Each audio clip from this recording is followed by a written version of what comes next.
Here in the West, Jim, a man is still expected to defend himself. If he allows people to think he won't, he's in trouble. Bad trouble. You're speaking about what happened yesterday. I'm not implying any criticism, Jim.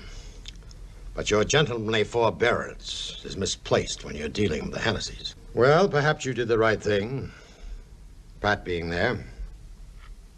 I don't know that I would have acted differently if she hadn't been. They weren't dangerous, just drunk. I've run into Hennessy's in ports all over the world. That's where you're wrong, Jim.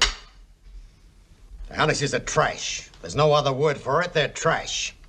They're as prolific as animals, and they live like animals. Rufus, the head of the clan, is something out of the Stone Age. They live like a pack of wild dogs up in Blanco Canyon. The eldest of the litter, Buck, you've met.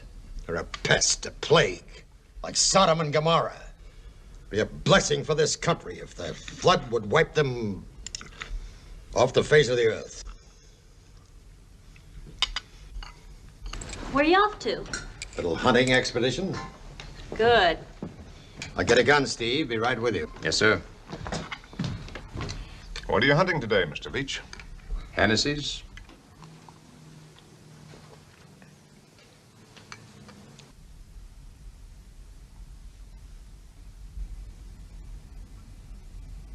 Pat, didn't you tell the Major that there was no real trouble yesterday until you reached for that rifle?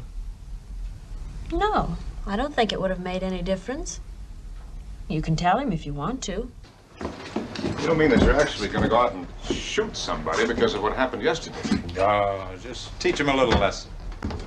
But I was the one who was roped and knocked Come around. on with us, then. We'll cut Buck Hennessy out for you. You can settle with him yourself. Now, look, Jim. What you don't realize is that the nearest law is at the county seat, 200 miles away. You can't call a policeman here. You have to be your own law. Well, that may be so, but nothing happened yesterday to justify this kind of a war party. Jim, you're new here and you don't know this country. You'll just have to trust my judgment. Major, you're riding on the Hennessy's for reasons of your own. Not because of anything that happened to me.